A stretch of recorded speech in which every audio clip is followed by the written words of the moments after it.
Good morning, good afternoon, and good evening to all the people out there. And nice to see you all again in this video. Today we are going to see how to create a web page in a AWS server.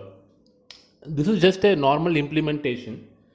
There are many kinds of implementation which we will be discussing on further videos.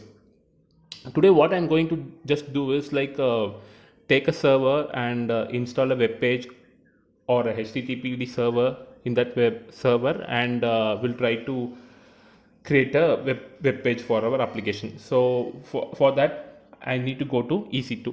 So ec2 is nothing but virtual servers in the cloud. If anyone is mentioning a server in aws, it is nothing but ec2. Okay, this is the dashboard of the TC2. I'm going to toggle off that button so that I can get a classic view for the TC2 dashboard. Cancel and click on.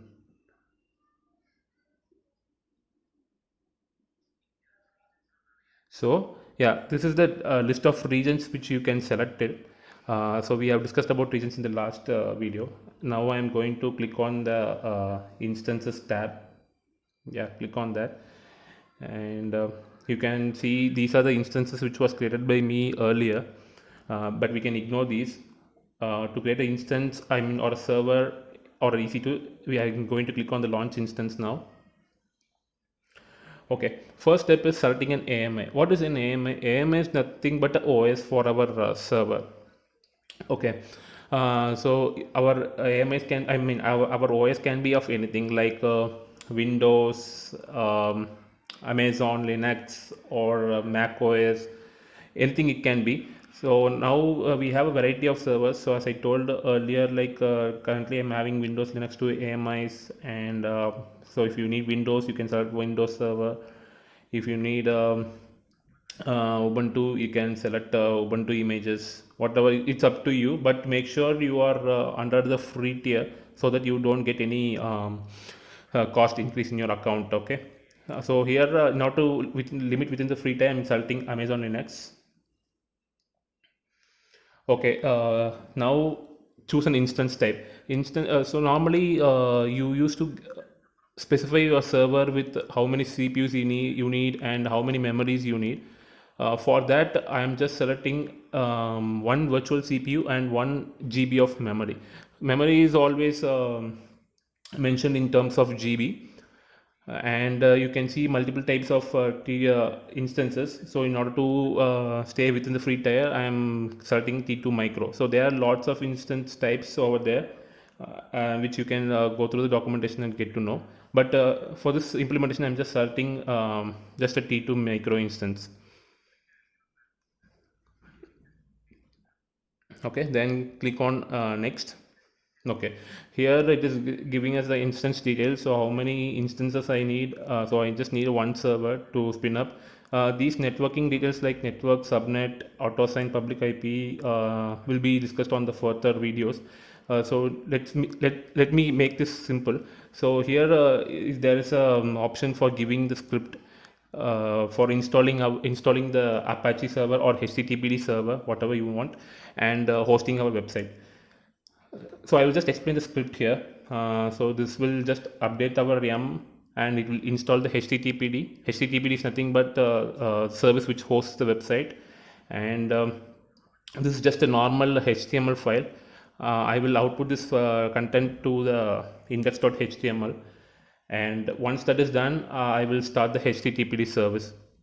Check config HTTP on is nothing but so suppose if you need to stop your instances, and again if you need to start, this will make sure that HTTP services is in running state.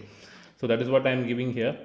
So the script is fine and it is ready. So I'm going to copy this entire script, and I'm going to paste it in the user data. Okay, so this is done, and now you can click on add storage. Here you can so add storage is nothing but like hard disks to our server.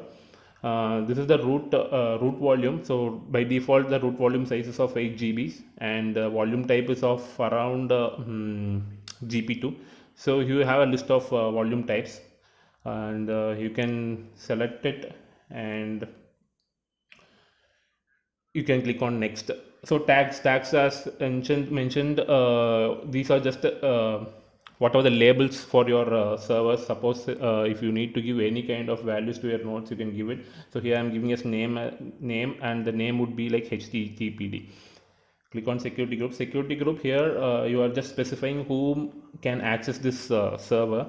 Here by default SSH is enabled in this EC2, but since we are hosting a web page, we need to enable some sort of protocols as well. Here I am going to enable HTTP, since all the websites are accessed via HTTP. So here I am going to give the port range as 80, and from anywhere. So why anywhere means, like since this I'm hosting this website for people's access, I have given it as anywhere, so people from anywhere can get to access this web page.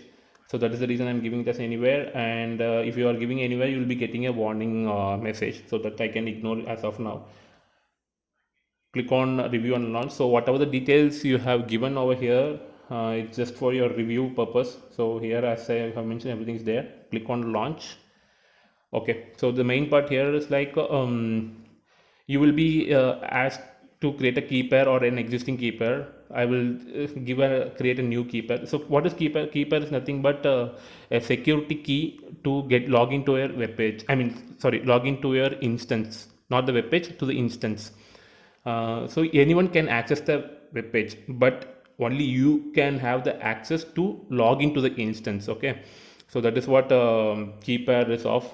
So you can give any key pair name, but make sure you are keeping this key pair very safe. So suppose if you have misplaced this key pair, or if you have lost this key pair, you won't be able to SSH to the node. Okay, so whatever server you are creating, this is the only key where you can use it to log into the instance. Okay, and it is done. So click on launch instance. I'm going to give it a 2 minute of time. Okay, it's easy and it's simple. So it's now our instance has been launched. So click on that instance ID. Now instance status in pending one. So I'm going to give refresh to make sure that instance is in the running state. Couple of refreshes here. Okay, still it is pending, and still the same. Okay, see, if you see here, the name, whatever the name you have given in the tags would be available over here. You can just check it. So there's no limitations of tags. You can give whatever names you need. Yeah, so now my instance state is in running state. So just copy my public IP and open a new tab and paste the IP there. Yeah, now you can see that site can't be reached. I will tell you what is happening over there. Just go to the tab and just give it some 2 seconds of time. Okay, just reload it page. Yeah, great. So now we got our web page hosted, so people from anyone or from anywhere can access our web page. So whatever the data you have given here, suppose I just given a simple data. The reason why it took some time is, like, once installation of HTTPD, the service will start. Once the HTTP started, only you will be able to access the web page. Okay, yeah, so this is just a normal text. So whatever text I have given, this will be shown in the web page. That's it for this video, guys. So now we have seen how to host a web page in a EC2 machine. I hope this video is helpful. If you like it, please do support us. Thank you.